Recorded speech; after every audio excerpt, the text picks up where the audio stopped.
John Keats एक English poet थे।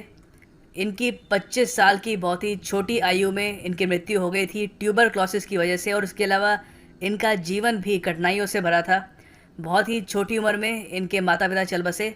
उसके बाद इनके एक भाई थे, टॉम टॉम कीट्स।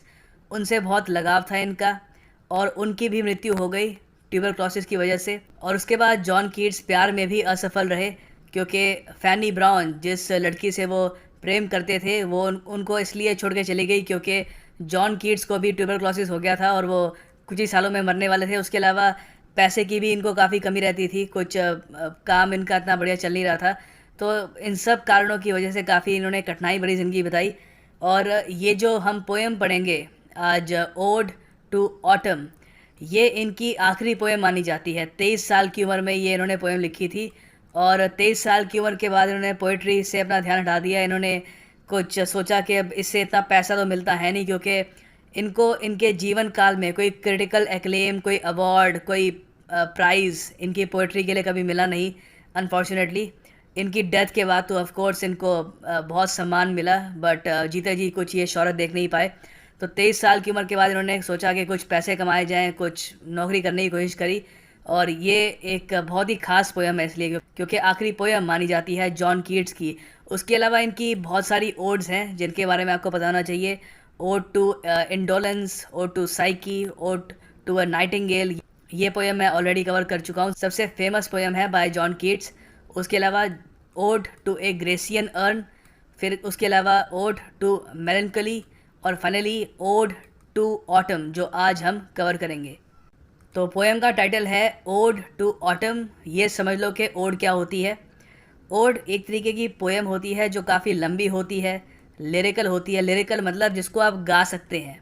अब ऑफ कोर्स आप जब पढ़ेंगे तो हम इंडियंस हैं, वो ऐसे वर्ड्स जल्दी से हम प्रोनाउंस नहीं कर पाते, तो ऑफ कोर्स हमको इतनी लिरिकल नहीं लगेगी, बट जो नेटिव इंग्लिश स्पीकर्स हैं उनको काफ़ी लिरिकल लगती है और ऑलमोस्ट गा सकते हैं वो पोएम।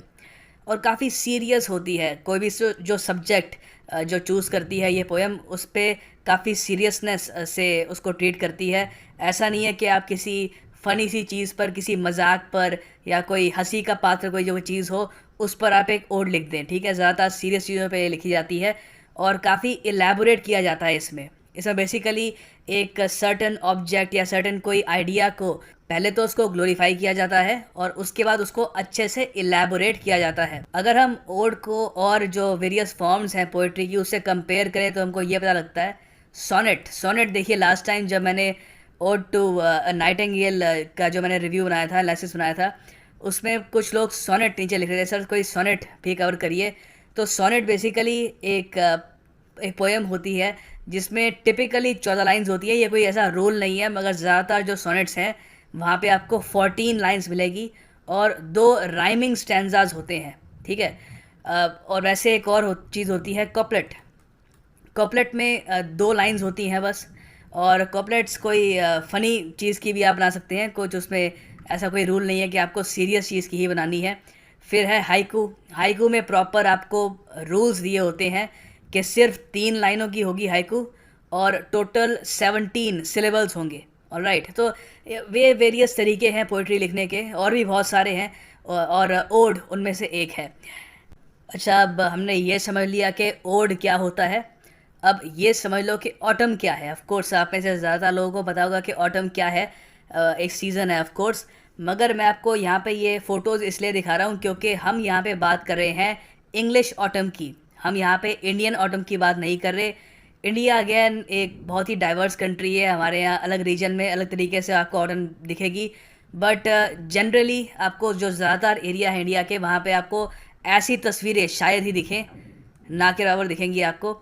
ये आपको सिर्फ इंग्लिश कंट्री साइड में ही दिखेंगी ऐसी फ़ोटोज़, क्योंकि वहाँ पर ऐसे पेड़ होते हैं जो पतझड़ ऑटम के समय जो इस तरीके से वहाँ पे उनके जो पत्ते होते हैं वो ऐसे गिरते हैं और एक ऐसा सुंदर सा दृश्य बनता है। हमारे यहाँ ऑटम जो है, पतझड़, वो थोड़ी और किस्म की दिखती है। थोड़ा सा आपको इसके बारे में और बताता हूँ। अब ये आपके सामने देख लीजिए, ये जो ब्रिटिश सीजन्स हैं वहाँ पे इस तरीके के होते हैं। स्प्रिंग, बसंत, ये मार्च टू मई होती है। उसके बाद समर आता है, स्प्रिंग के बाद आता है समर। ठीक है, गर्मियाँ आती हैं जून से लेकर अगस्त तक। उसके बाद पतझड़, ऑटम। वो लास्ट करती है फ्रॉम सितंबर टू नवंबर। और जॉन कीट्स ने जो ये पोएम है ओड टू ऑटम, ये सितंबर में ही लिखी थी, अभी आपको बताऊंगा उसके बारे में। और फिर ऑटम के बाद आती है winter, this last from December to February. और ऑटम को ऑफ कोर्स हिंदी में हम कहेंगे पतझड़। तो जॉन कीट्स ने ये जो पोएम थी ओड टू ऑटम, ये लिखी थी सितंबर 18 को, सितंबर 19 को 1819 में। इस समय उनकी जो स्किल थी एज ए पोएट सबसे अपनी चरण सीमा पे थी। बहुत ही अच्छी उन्होंने स्किल एक्वायर कर ली थी। और आप कह सकते हैं जैसे क्रिकेट में कहते हैं फॉर्म में थे, बहुत ही अच्छी पोएम्स लिख रहे थे एक के बाद एक। मगर उनकी किस्मत में नहीं था कि उनको कभी शोहरत देखने को मिले। सिमिलर एग्जाम्पल हमको इंडिया में प्रेमचंद जी का दिखता है, जो अपने जीवन काल में कभी वो शोहरत देख नहीं पाए, बहुत ही गरीबी में उनकी मृत्यु हुई। मगर आज के ज़माने में आपको पता ही है कई लाइब्रेरियाँ उनकी किताबों से भरी हुई हैं और काफ़ी फेस्टिवल्स होते हैं उनके नाम पे। खैर, तो ये उनकी लास्ट पोएम्स में से एक मानी जाती है। और ऑटम किस तरीके की पोएम है, आप अगर मुझसे पूछें कि सर ये पोएम में मैं क्या एक्सपेक्ट कर सकता हूँ, ये एक इस तरीके की पोएम है जहाँ पर हम ये सीखते हैं कि कोई भी चीज़ हो उसका एक एंड आता है, उसका एक समाप्त होती है वो चीज़। और हमें उसको सेलिब्रेट करना चाहिए। हमें सिर्फ ये नहीं देखना चाहिए कि वो बस ख़त्म हो गया है। हमको पहले तो इस बात से खुश होना चाहिए कि वो हुआ। जैसे इंग्लिश में एक कहावत है कि don't be sad that it ended, be happy that it happened. दुखी मत हो कि वो ख़त्म हो चुका है, खुश हो कि वो हुआ। एक तो ये थॉट है इस पोएम में। उसके अलावा जब कोई चीज़ ख़त्म होती है उसके बाद कोई नई चीज़ शुरू होने की जो पॉसिबिलिटी होती है, जो एक पूरा एक प्लेटफॉर्म तैयार हो जाता है कि कोई नई चीज़ शुरू होने का, उसको भी बहुत ही सुंदर तरीके से इस पोएम में बताया गया है। तो कोई रिलेशनशिप हो, कोई एक्सपीरियंस हो, जो कुछ भी हो, जो एक सर्टन टाइम के बाद जो ख़त्म हो जाता है और उसके बाद जो नया शुरू होता है, या आप ये देखना चाहते हो कि वो अपने आप में एक लंबे समय तक वजूद में रहा, उसको आप अगर एक अच्छे तरीके से देखना चाहते हैं तो ये पोएम आपको ज़रूर उसमें मदद करेगी। अब दोस्तों ये है पोएम। अब मैं जानता हूँ यहाँ पे आपको टेक्स्ट तो अच्छे से दिख नहीं रहा होगा, बट मैं बस आपको ये बताना चाहता हूँ कि यहाँ पे 3 स्टैंजा है। ये एक स्टैंजा है, ये दूसरा है और ये तीसरा है। लाइन बाय लाइन आराम से इसको एनालाइज करेंगे कि कभी भी अगर एग्जाम में आपके सामने ये पोएम आती है तो आप कंफर्टेबली किसी भी क्वेश्चन का आंसर कर पाएँ। कहते हैं season of mists and mellow fruitfulness, close bosom friends of the maturing sun. बहुत ही सुंदर लाइन से इन्होंने पोएम का आगाज़ किया है, शुरुआत की है। मिस्ट्स ये होती हैं, ठीक है, आपने देखा होगा ये जो सर्दियों की शुरुआत से पहले या सर्दियों में भी हमको काफ़ी बार मिस्ट दिखती है। इंग्लैंड में ऑटम में ही मिस्ट शुरू हो जाती है। तो यहाँ पे लिखते हैं कि सीज़न ऑफ मिस्ट, तो हमको पहली लाइन से ही पता लग जाता है कि यहाँ पे किस सीज़न की बात की जा रही है, ऑटम की बात की जा रही है। एंड मेलो फ्रूटफुलनेस, अब मेलो का मतलब होता है कोई चीज़ जो बहुत सबड्यूड हो, लो की हो और सॉफ्ट हो। तो यहाँ पे फ्रूटफुलनेस कह रहे हैं। अब जो ये पूरा सीज़न होता है ऑटम का, उसमें जो फ्रूट्स होते हैं वो भी काफ़ी हद तक मेलो हो चुके होते हैं, पक चुके होते हैं प्रॉपरली। ऐसा नहीं होता कि आप कोई सेब उठा के आप उसकी बाइट लेने की कोशिश करें और अंदर से बहुत ज़्यादा कच्चा हो। बिल्कुल properly ready to eat fruits होते हैं इस समय। आगे सेकेंड लाइन जो है यहाँ पे लिखी है close bosom friend of the maturing sun. तो यहाँ पे किसको किसका दोस्त बताया जा रहा है, यहाँ पे कह रहे हैं कि ऑटम मैच्योरिंग सन का एक बहुत ही अच्छा दोस्त है। अब मैच्योरिंग सन यहाँ पे क्यों लिख रहे हैं, यहाँ पे मैच्योरिंग सन ऐसे नहीं कि इनको पता है कि कितने बिलियन साल पहले सन बना था, ऐसा कुछ नहीं है। यहाँ पे इसके बारे में इनको इतनी जानकारी नहीं होगी। यहाँ पे मैच्योरिंग सन इसलिए कह रहे हैं क्योंकि ऑटम के बाद क्या आता है, विंटर आती है ना। तो विंटर में सन आपको कम दिखता है, इंडिया में तो कम दिखता ही है, इंग्लैंड में तो ना के बराबर ही दिखता है। जब विंटर आती है तो सनी डेज को तरस जाते हैं। तो मैच्योरिंग सन मतलब कि एक मैच्योरिटी की एक स्टेज में पहुंच चुका है सन, उसके बाद ऑफ कोर्स जो विंटर टाइम होगा उसमें गायब हो जाएगा। तो अब यहाँ पे कह रहे हैं कि क्लोज बुजम फ्रेंड है ऑटम मैच्योरिंग सन का। बुजम फ्रेंड बेसिकली होता क्या है, बुजम फ्रेंड एक बहुत ही करीबी दोस्त होता है आपका। एज एन एडजेक्टिव अगर मैं यूज़ करूँ यहाँ पे, एज ए नाउन बुजम आपसे कभी भी एग्ज़ाम में पूछेंगे नहीं। अगर पूछते हैं तो उसका मतलब होता है चेस्ट, बट मुझे नहीं लगता कि आपसे कहीं पूछेंगे। एज एन एडजेक्टिव अगर आप किसी को कहते हो कि he is my close bosom friend, तो आप कह रहे हो कि बहुत ही करीबी दोस्त है मेरा, उसके साथ मैं सारे अपने सीक्रेट्स, अपने राज उनके साथ शेयर करता हूँ। आई एम श्योर हर किसी की लाइफ में ऐसा कोई दोस्त होगा, नहीं है तो कभी बनेगा ज़रूर। और आगे यहाँ पे लिखा है conspiring with him, how to load and bless with fruit the vines that round the thatch eaves run।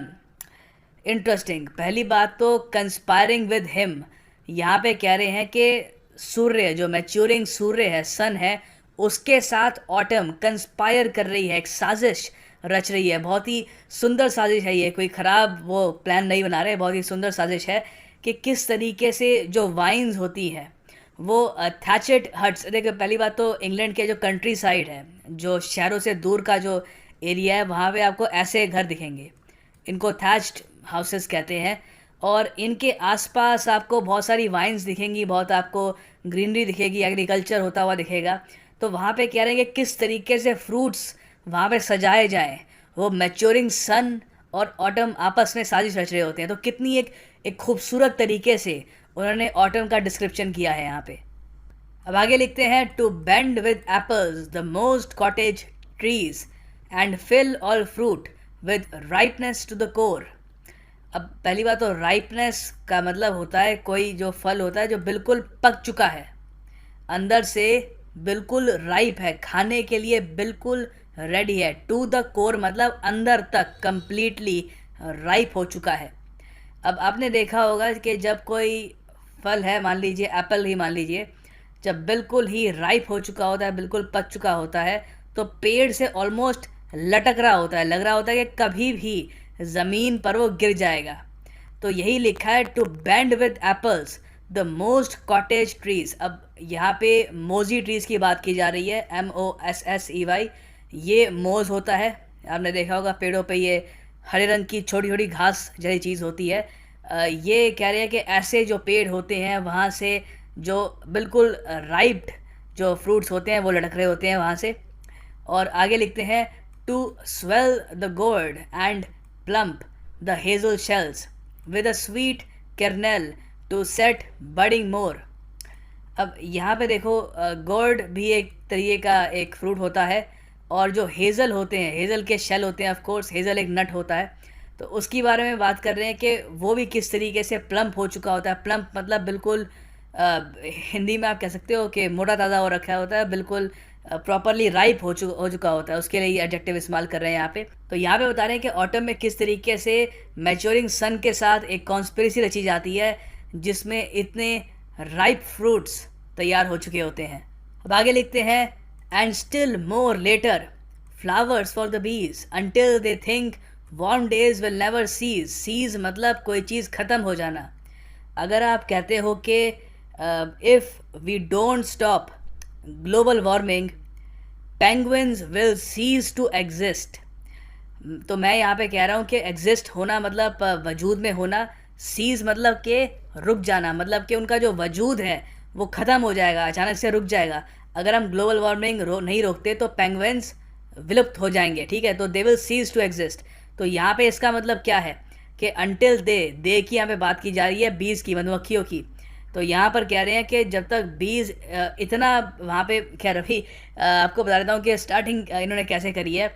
अब फ्लावर्स की जो बात कर रहे हैं पहली दो लाइंस में, यहाँ पर ये ऑटम की बात नहीं कर रहे, ये ऑटम से भी आगे जा रहे हैं। ऑटम के बाद आपको पता है विंटर आएगी, विंटर में तो ऑफ कोर्स सब कुछ ठंडा हो जाएगा, कुछ यहाँ पे फ्लावर्स फ्रूट्स कुछ नहीं दिखेगा आपको, सिर्फ बर्फ़ दिखेगी इंग्लैंड में।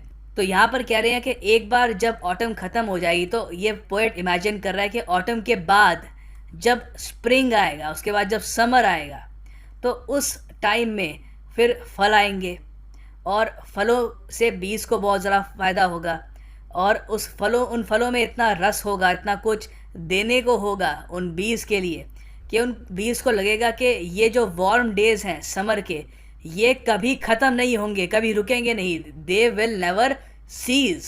फिर आगे लिखते हैं फॉर समर हैज़ और ब्रिम्ड देयर क्लैमी सेल्स। अब यहाँ पे ये समझ लो, जो सेकंड लाइन है ना यहाँ पर, इसमें जो ह्यूमंस की एक टेंडेंसी रहती है प्रेजेंट में ना जी पाने की, उस पर भी पोएट ने कुछ लाइट डाली है।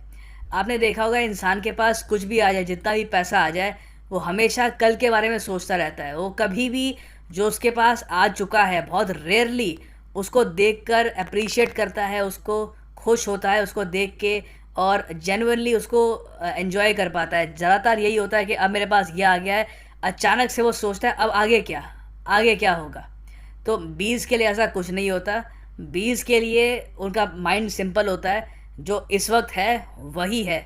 और इसलिए यहाँ पे लिखा है कि वहाँ पे जो फ्लावर्स होंगे स्प्रिंग टाइम में, अगले स्प्रिंग टाइम में, ऑफ कोर्स ऑटम के और विंटर के बाद, उसमें इतना वहाँ पे रस होगा फूलों में कि बीज को लगेगा कि ये दिन कभी ख़त्म ही नहीं होंगे। ऑलराइट। और आगे देखो वहाँ पे लिखते हैं कि इतना वहाँ पे रस होगा, इतना सब कुछ और इतना कुछ दे रही होगी नेचर बीज को, कि यहाँ पे उन्होंने वर्ड यूज़ किया ब्रिम्ड। अब ब्रिम्ड का मतलब होता है एक ऐसा पॉइंट जहाँ पे ओवरफ्लोइंग स्टार्ट हो जाए। ठीक है। तो कोई भी चीज़ अगर ब्रिम कर रही है तो एक सर्टन टाइम, एक सर्टन पॉइंट के बाद मतलब कि वो बिल्कुल फुल हो चुकी है और उसके बाद ओवरफ्लो कर रही है, उससे बाहर चीज़ आ रही है। तो ये बेसिकली बता रहे हैं कि ऑटम के बाद कितनी खुशियाँ आने वाली हैं बीज के लिए। अब आगे देखिए, ये एक क्वेश्चन पूछा है, एक रेटोरिकल क्वेश्चन है। ये रेटोरिकल क्वेश्चन वो क्वेश्चन होता है जिसका कोई जवाब नहीं होता। अब यहाँ पे पूछते हैं ये, who hath not seen the oft amid thy store. अब पहली बात तो रेटोरिकल क्वेश्चन का एक एग्जांपल दे देता हूँ आपसे। आपका कोई दोस्त अगर आपको कहता है कि अरे तुम्हारा दिमाग ख़राब है क्या, तो ऑफ कोर्स वो एक्सपेक्ट नहीं कर रहा कि आप कहोगे नहीं मेरा दिमाग ख़राब नहीं है, कि या फिर हाँ मेरा दिमाग ख़राब है। वो अपने आप में जो क्वेश्चन है वो अपने आप में एक स्टेटमेंट है कि कैसी बात कर रहे हो, कैसे लग रहा है कि जैसे तुम्हारा दिमाग ख़राब है। ऑफ कोर्स तो रेटोरिकल जो क्वेश्चन होता है अपने आप में एक स्टेटमेंट होती है। तो यहाँ पर कह रहे हैं कि किसने नहीं देखा एमिड दाई स्टोर। अब स्टोर का जो मतलब होता है यहाँ पे, ये वो ग्रोसरी स्टोर की बात नहीं कर रहे जहाँ से हम दूध दही वाला लेके आते हैं। यहाँ पे बात की जा रही है जो क्रॉप्स की एबंडेंस की, इतनी सारी क्रॉप्स की। ठीक है, उसको स्टोर यहाँ पे कह रहे हैं। तो अपने आप में एक रिटोरिकल क्वेश्चन है ये। और आगे लिखते हैं, sometimes whoever seeks abroad may find thee sitting careless on a granary floor. अब यहाँ पर इन्होंने ऑटम को एक ह्यूमन की तरह उसको दिखाने की कोशिश की है कि अगर ऑटम को कल को कोई ढूंढना चाहे कि ऑटम कहाँ पे है, तो कह रहे हैं कि वो ग्रेनरी के फ्लोर पे मिलेगी आपको। ग्रेनरी एक बिल्डिंग होती है जहाँ पे ग्रेन्स, जहाँ पे जो भी वीट होता है उसको स्टोर किया जाता है। ठीक है, वहाँ तो कह रहे हैं कि जो ग्रेनरी का जो फ्लोर होगा, क्योंकि ऑटम तक पूरा जो ग्रेनरी में जो भी सामान आपको स्टोर करना होता है वो लोग कर चुके होते हैं। तो जब कुछ काम होता नहीं है तो वहाँ पे फ्लोर में केयरलेसली बैठी होगी आराम से। तो ऑटम को बता रहे हैं कि उसकी एक तरीके से ग्लोरीफाई कर रहे हैं उसको। अब यहाँ पे आप में से कुछ लोग पूछ सकते हैं कि सर यहाँ पे आप ये क्यों कह रहे हो कि ऑटम बैठी होगी। अब ठीक है, हमने ये तो समझ लिया कि पोएट एक तरीके से ऑटम को एज ए ह्यूमन बीइंग उन्होंने इमेजिन किया कि किसी ग्रेनरी के फ्लोर पे केयरलेसली बैठी होगी कि चलो मेरा काम तो हो गया। बट यहाँ पर मैं आपको ये बताना चाहूँगा कि इंग्लिश पोइट्री में जो भी सीजन्स है ना, आपको वो फीमेल मिलेंगे। सीज़न आपको मेल बहुत कम मिलेंगे। ज़्यादातर जो पोएट्स हैं वो सीजन्स को फीमेल, एक ह्यूमन अगर उसका कोई रूप इमेजिन करते तो वो फीमेल होता रहा। ठीक है। तो यहाँ पर एक और लाइन है जिससे हमको प्रूफ मिलता है कि जॉन कीट्स ने भी जो ऑटम की जो एक ह्यूमन की तरह जो इमेजिनेशन करी होगी वो एक फ़ीमेल के रूप में करी होगी। तो यहाँ पे लिखते हैं, दाई, दाई मतलब तुम्हारे, thy hair soft lifted by the winnowing wind. अब विनोइंग एक परफेक्ट वर्ड है यहाँ पे, क्योंकि टू विनो एक बेसिकली जो खेतों में जो भाषा बोली जाती है इंग्लैंड में, वहाँ पे इसका मतलब होता है कि जो ग्रेन होती है ना उसको अलग करना।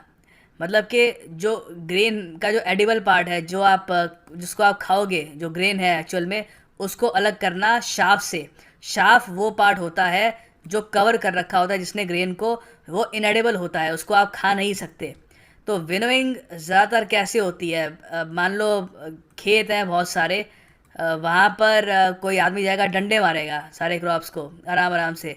तो उससे क्या होता है कि जो छिलके होते हैं, जो शाफ होता है, वो धीरे धीरे ग्रेन से कुछ हद तक अलग हो जाता है। इतना अलग हो जाता है कि कल को हवा आती है तो अपने आप विनोइंग हो जाती है, अपने आप जो पार्ट जो आपको नहीं चाहिए वो अलग हो जाता है एडिबल पार्ट से। ठीक है। तो एक तरीके से यहाँ पे कह रहे हैं कि तुम्हारे जो सॉफ्ट हेयर है वो उड़ जाते हैं कि जब विनोइंग हो रही होती है। तो अब आदमी के बाल उड़ रहे हैं हवा में, थोड़ा कम इमेजिन किया जाता है। ज़्यादातर यही माना जाता है कि उस ज़माने में 18 सेंचुरी की पोएम है, तो उस ज़माने में ये मानते थे कि जो औरत होती है उसके बाल हवा में लहराते हैं, उनके बाल बहुत सॉफ्ट होते हैं। तो इसलिए हम कह सकते हैं कि परहैप्स ऑटम को उन्होंने एज ए फीमेल इमेजिन किया है। अच्छा, तो अभी देखिए हम इमेजिन कर रहे हैं ऑटम को, जो एक फ़ीमेल है, उसको कहाँ कहाँ पे आप ढूंढ सकते हैं। एक तो उन्होंने कहा कि ग्रेनरी के फ्लोर पे आप ढूंढ सकते हैं। ये क्वेश्चन बनता है अपने आप में कि इस पोयम में कहाँ कहाँ पे बोला है कि ऑटम मिल सकती है। एक तो उन्होंने कहा कि ग्रेनरी के फ्लोर पे मिल सकती है, एक वहाँ पे जहाँ पे विनोइंग हो रही है वहाँ पे मिल सकती है। फिर आगे लिखते हैं, और on a half reaped furrow sound asleep. अब देखो फुरो क्या होता है, जो एक जो हिली सा जो एरिया होता है ना, furrows are long hills that you see in the fields on top of which crops grow. तो अभी आपको फ़ोटो दिखाऊंगा। वैसे हिल्स जो होती हैं जहाँ पे आप क्रॉप्स ग्रो करते हो, तो ऐसी होती हैं, ठीक है। तो जो ये नीचे का एरिया होता है ये फुरो होता है, ठीक है। तो यहाँ पे कह रही है कि शायद यहाँ पे आपको सोई हुई मिल जाए ऑटम, अगर आप ढूंढ रहे हैं उसको। तो वो कैसे सोई हुई मिलेगी आपको? पहले तो कह रहे हैं कि हाफ रीप्ड फ्रो, मतलब कि जो टोटल जो वहाँ पे जो भी खेती थी, जो भी फसल थी, उसको पूरा अभी रीप नहीं किया गया। अब इसको राइप से कंपेयर मत कर लेना। रीप मतलब एक तरीके से हार्वेस्ट करना, ठीक है। और आगे लिख रहे हैं कि drowsed with the fume of poppies while thy hook spares the next swath and all its twined flowers. बहुत ही सुंदर लाइन है, देखो समझाता हूँ। ड्राउज्ड, ड्राउजी होना मतलब हल्का सा नशे में होना, इंटॉक्सिकेटेड होना। पॉपीज़ फ्लावर्स होते हैं, और फ्यूम्स मतलब सुगंध। अब आप पूछ रहे होगे सर, अगर फूलों की सुगंध से किसी को नशा थोड़ी ना हो जाता है। मगर मैं आपको ये बता दूं कि 19th सेंचुरी में पॉपीज़ को लोग इस्तेमाल करते थे ओपीएम बनाने के लिए। जी हाँ, कुछ ओपीएम जैसे पदार्थ बनाने के लिए जिससे लोग नशा करते थे। तो इसलिए एक तरीके से कह रहे हैं, एक सिंबॉलिक तरीके से कह रहे हैं कि पॉपीज़ के फ्यूम से थोड़ा नशे में होते हुए किसी फुरों में सोई हुई, साउंड असलीप, सोई हुई आपको शायद ऑटम मिल जाए। वाइल दाई हुक, और जो तुम्हारा हुक होगा, हुक हुक कह लीजिए या सिक्कल कह लीजिए, ठीक है, दोनों हो सकते हैं। कई बार जो फार्म की लैंग्वेज में सिक्कल को हुक भी कहते हैं। तो ये होता है सिक्कल, आपने देखा होगा। इससे जो फ्लावर्स हैं उसको आप काट सकते हैं, या जो भी आपको रीप करना है उसको आप काट सकते हैं। तो कह रहे हैं कि साथ में सिकल पड़ा होगा, क्योंकि ऑफ कोर्स जो पूरा जो एरिया है वो हाफ रीप्ड है, कम्प्लीटली रीप्ड नहीं है। मतलब आधा काम अभी बचा हुआ है, तो आधा काम करके बस आराम से थोड़ी बहुत नींद ले रही है एक फुरो में। तो देखो ये एक एग्जाम्पल है फुरो का, ऐसा होता है। तो यहाँ पे कह रहे हैं कि शायद ऑटम आपको यहाँ पे सोई हुई मिल जाए, और आसपास पॉपीज़ होंगी। पॉपीज़ ये होती हैं, ठीक है, ये फ्लावर्स होते हैं पॉपीज़, ऑलराइट। अच्छा, तो अभी भी जो ऑथर हैं, जो पोएट हैं, वो यही कह रहे हैं कि आपको ऑटम कहाँ कहाँ मिलेगी। आपको ग्रीनरी में मिलेगी, आपको विनोइंग के पास मिलेगी, आपको किसी फुरुम में सोई हुई मिलेगी। और उसके बाद कह रहे हैं कि and sometimes like a ग्लीनर thou dost keep steady thy leaden head across a brook। बहुत ही सुंदर है। ग्लीनर कोई एक ऐसे व्यक्ति को कहते हैं जो, अब मान लो एक पूरा एरिया है, वहाँ पे जो भी क्रॉप्स थी उनको हार्वेस्ट कर लिया गया, जो भी था ग्रेन्स वगैरह सब उठा लिए गए हैं। मगर तब भी इतनी बड़ी मात्रा में वहाँ से जो भी वहाँ पे खेती थी उठाई जाती है कि कुछ चीज़ें, छोटी मोटी चीज़ें वहाँ पे रह जाती हैं जो आप खा सकते हो। तो ग्लीनर वो व्यक्ति होता है जो लास्ट स्टॉक्स होते हैं ग्रेन के, जो मिस कर दिए जाते हैं ड्यूरिंग द थ्रेशिंग प्रोसेस, उनको उठाता है। पुराने ज़माने में जो पुअर पेजेंट्स होते थे, जो गरीब लोग होते थे, जो काफ़ी नीचे के जो लोग होते रहे सोशल हायरार्की में, उनको अलाउ किया जाता था ग्लीन करने के लिए फील्ड को। वो जो बचे कुचे कुछ ग्रेन्स जो होते थे उनको वो उठाते थे। एक तरीके से यही मान लीजिए कि एक जगह में लोगों ने खाना खाया, और जो बचा कुचा थोड़ा बहुत खाना था उसको कोई अगर परोल रहा हो, तो वहाँ पे आप कह सकते हो वो ग्लीन कर रहा है, ग्लीनर ग्लीन करेगा। तो यहाँ पे ये भी कह रहे हैं कि शायद आपको एक ग्लीनर की तरह मिल जाए। एक ऑटम को वहाँ पर भी उन्होंने कंपेयर किया उससे। बिल्कुल सर एक उनका स्टडी होगा, और धीरे धीरे जो भी अपना काम उनको करना है वो वहाँ पे कर रही होगी। अक्रॉस अ ब्रुक, एक ब्रुक होती है एक स्ट्रीम या एक छोटी सी रिवर। और उसके बाद बहुत जगह पे ऑटम को ढूंढ रहे हैं, हमने देख लिया बहुत सारी जगह पे इन्होंने कहा कि ऑटम आपको मिल सकती है। फिर उसके बाद फिर से एक सुंदर उदाहरण देते हैं ये, लिखते हैं और by a cider press with a patient look thou watchest the last oozing hours by hours. बहुत ही ज़्यादा सुंदर लाइंस हैं, समझाता हूँ आपको। सिडर प्रेस बेसिकली एक ऐसी एक मशीन होती है जिससे फ्रूट का जूस निकाला जाता है। ठीक है, ये आप देख सकते हो कि एप्पल सिडर यहाँ से निकलेगा।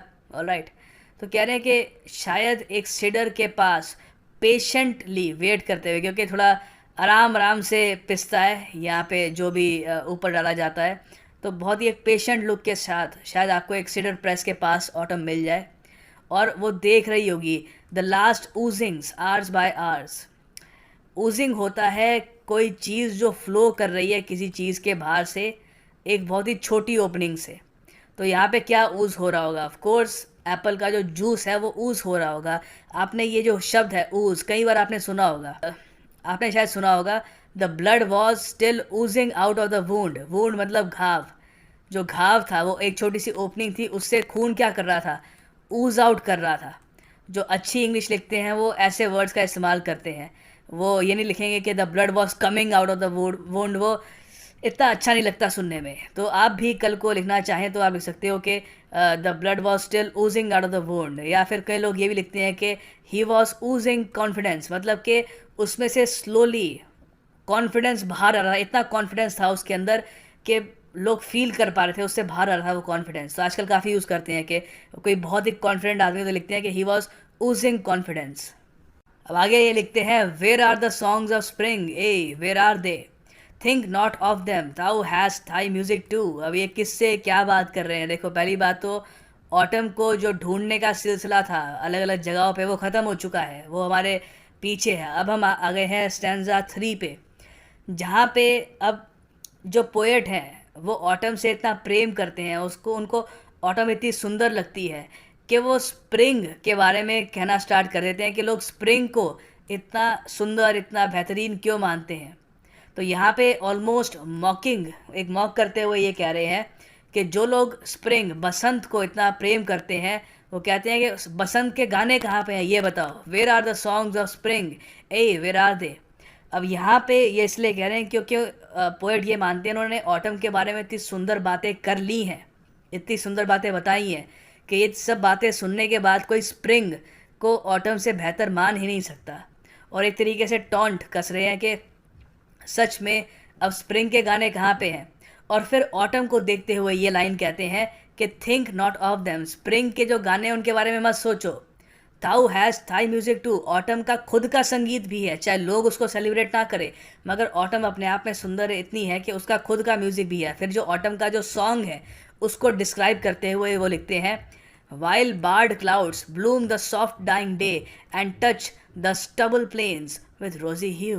वाह, बार्ड क्लाउड्स क्या होते हैं? जैसे आपने देखा होगा कई बार स्काई में एक लाइन होती है बादलों की, फिर आसमान दिख दिख जाता है आपको, फिर लाइन आती है बादलों की, फिर आसमान दिख जाता है, तो उसको बार्ड क्लाउड्स कहेंगे आप। Bloom the soft dying day. अब डाइंग डे नेगेटिव तरीके से नहीं कह रहा, मर रहा है दिन। यहाँ पे बेसिकली सूर्यास्त की बात की जा रही है। फिर आगे लिखते हैं and touch the stubble plains with rosy hue. अब ये समझाना आपको बाकी है। देखो, जब सूर्यास्त हो रहा होता है तो सूर्य के जो रंग होते हैं बहुत ही रेडिश होते हैं। The reddish colours of the sunlight touch the fields gently. जो लाल लाल जैसे जो कलर्स होते हैं सनलाइट के, वो फील्ड्स को जेंटली टच कर रहे होते हैं। और फील्ड्स तो हार्वेस्टेड हो चुकी होती है, जो भी वहाँ पे ग्रेन्स थे वो कहाँ पे थे? वो अब तो ग्रेनरी में हैं। ऑल राइट, हमने बात कर ली। तो फील्ड्स क्या है? बिल्कुल स्मूथ है। तो जो भी बचा है वो क्या है? वो है flat stubble of the crop. अब आगे यहाँ पर जो स्टैंजा 3 की जो आखिरी कुछ लाइंस हैं वहाँ पर ऑटम का जो गाना है उसके बारे में पोएट लिखते हैं, और लिखते हैं and then in wilful choir the small glands. Glands basically कीड़े होते हैं जो उड़ते हैं, और कॉयर बेसिकली क्या होता है? कॉयर एक आप कह सकते हो कुछ ग्रुप हो, कुछ लोगों का जो मिल के एक सुर में गाए तो उसको हम कॉयर कहेंगे। ठीक है, तो वेलफुल होता है सैड। सैड कॉयर जो होता है gnats का वो मौन कर रहा होता है, क्योंकि gnats जो होते हैं आपने देखा होगा ज़्यादातर शाम के समय निकलते हैं और बहुत ही छोटी इनकी ज़िंदगी होती है, ठीक है। तो इनको भी जब सूर्यास्त दिख रहा होता है तो इनको लग रहा होता है कि अब दिन ख़त्म हो रहा है। तो ये भी जो ऑटम का एक पूरा जो सॉन्ग है, जो उसका मूड है, जो ऑटम एक प्रेजेंट करती है एज ए पैकेज, उसमें जो कीड़े होते हैं छोटे gnats, उनका कॉयर भी उसका हिस्सा है और वो भी कंट्रीब्यूट करते हैं ऑटम के सॉन्ग में। आगे लिखते हैं कि अमंग द रिवर सैलोस, खैर वो रिवर के साथ भी ही होते हैं। और sinking as the light wing lives, light wind lives और डाइज। फिर यहाँ पे और भी जो थोड़े कीड़े होते हैं उनके बारे में लिखा है। क्रिकेट्स जो होते हैं, क्रिकेट खेलने वाला गेम नहीं, कीड़ा जो होता है क्रिकेट, उसकी बात कर रहे हैं। वो भी with the treble voice, treble soft voice. अब ट्रेबल होता है सॉफ्ट बट हाई वॉइस, ठीक है, सॉफ्ट हो बट हाई वॉइस हो, ट्रेबल। और भी उन्होंने बेसिक तरीके से बताया कि किस तरीके से ऑटम का गाना बनेगा। ऑलराइट, तो ये है पूरी पोएम। आप सुन रहे होंगे कि अब शायद आप सोच रहे होंगे कि सर थोड़ी एब्रप्टली ख़त्म हो गई, बट पोएम ऐसी ही है, ऐसे ख़त्म होती है। बेसिकली इन्होंने ऑटम के बारे में बताया है कि ऑटम इतनी सुंदर उनको क्यों लगती है। ऑटम को ग्लोरीफाई किया है कि ऑटम अगर एक ह्यूमन बीइंग होती तो कहाँ कहाँ मिलती और क्यों इतनी ख़ास है। और फाइनली ये भी बताया कि ऑटम का एक गाना होता अगर, तो वो कैसा होता। और ये बेसिकली जो ऑटम अब ख़त्म होने को आ रही है और जो विंटर शुरू हो रही है, उसको भी एक तरीके से एड्रेस कर रहे हैं कि वो इस बात से वाकिफ़ हैं कि ऑटम भी, जो उनका एक बहुत ही फेवरेट सीज़न है, वो भी ख़त्म होने को आ रहा है। तो इसलिए मैंने जो पोएम की आपको स्टार्टिंग में बताया था कि इस पोएम में किसी भी चीज़ से आप जो प्यार करते हैं वो एक जब ख़त्म होने को आ रही होती है, तो उसके बारे में अगर आप एक प्रॉपर इमोशंस चाहते हैं तो इस पोएम में आपको आराम से वो मिल जाएंगे।